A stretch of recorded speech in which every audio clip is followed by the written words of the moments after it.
అందరికీ నమస్కారం. ఈ వీడియోలో బెంగుళూరు కోటని సందర్శించడానికి వెళ్తున్నాం. ఈ బెంగుళూరు కోట కర్ణాటక రాష్ట్రంలోని బెంగుళూరు నగరంలో ఉన్నటువంటి ఒక చారిత్రక కట్టడం. ఈ బెంగుళూరు కోట రైల్వే స్టేషన్ నుంచి 2 కిలోమీటర్ల దూరంలో, అలాగే బెంగుళూరు ఉన్నటువంటి కేఆర్ మార్కెట్ అంటే కృష్ణరాజేంద్ర మార్కెట్కు సమీపంలో ఉంటుంది. ఈ కోటను 1537లో విజయనగర సామంతరాజు అయినటువంటి కెంపెగౌడ నిర్మించాడు. ఈయన్నే బెంగుళూరు నగర నిర్మాతగా చెప్పుకుంటారు.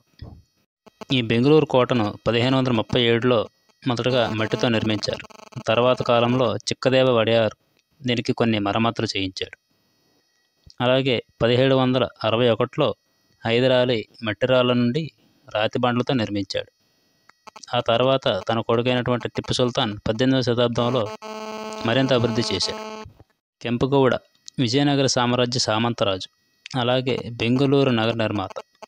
1791లో జరిగినటువంటి 3వ మైసూరు యుద్ధం తర్వాత బ్రిటిష్ వాళ్ళు ఈ కోటను స్వాధీనపరుచుకున్నారు. బ్రిటిష్ వారు ఈ కోటను స్వాధీనపరుచుకునే సమయానికి టిప్పు సుల్తాన్కి ఈ కోట బలంగా ఉండేది.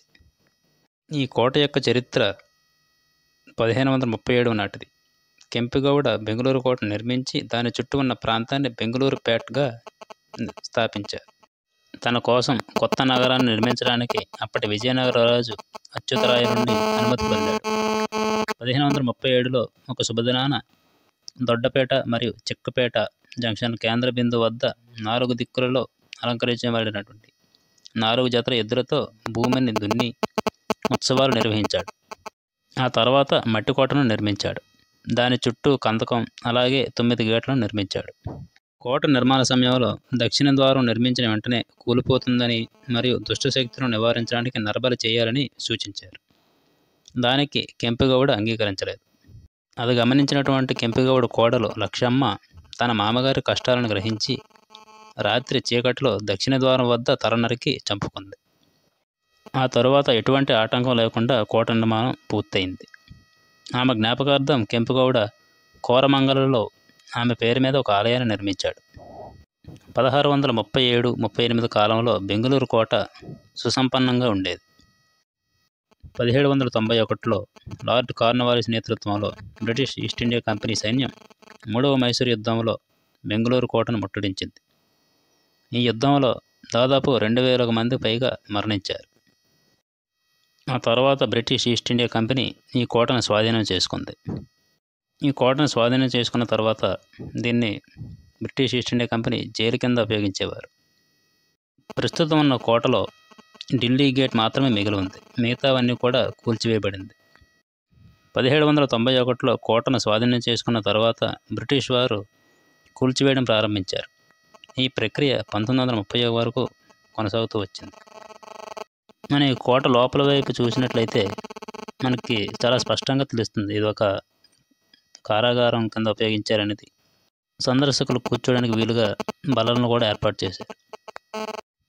ఈ కోటలోకి ప్రవేశించడానికి మనం ఎటువంటి రుసుము చెల్లించాల్సిన అవసరం కూడా లేదు.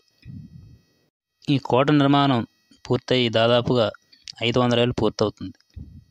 కోటలో అద్భుతమైనటువంటి గార్డెన్ అనేది కూడా మెయింటైన్ చేస్తూ ఉన్నారు. అని ఇక్కడ ఈ కోట కూడా యొక్క రాజచిహ్నాన్ని మనం గమనించవచ్చు. సింహాన్ని వధిస్తున్నటువంటి దృశ్యాన్ని మనం చూడవచ్చు.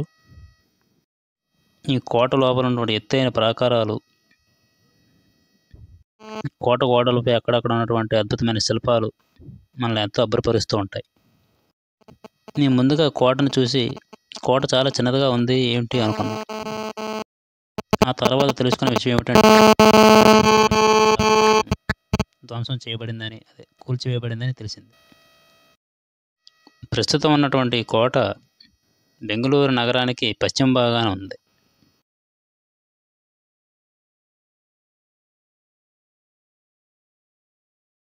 ఈ కోటను ఆర్కియాలజీ సర్వే వారు ఆధ్వర్యంలో నిర్వహిస్తున్నారు. చూడండి కోట కూడా ఎంత ఎత్తుగా ఉందో.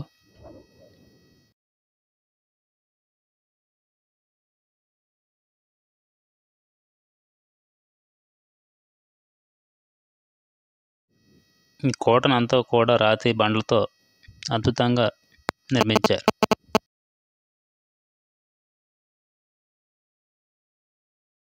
ఈ కోటకు సమీపంలో ఉన్నటువంటి టిప్పు సుల్తాన్ సమ్మర్ ప్యాలెస్ కూడా ఒకప్పటి బెంగళూరు కోటలో భాగం. ఈ కోట యొక్క ప్రాకారాలు మరియు గోడలు రోడ్లకు దారులు తీశాయి. మనం కిందన చూసినట్లయితే అద్భుతమైనటువంటి నృత్య భంగిమలు, హంసలు మొదలగునటువంటి శిల్పకళా నైపుణ్యం మనకు కానవస్తాయి.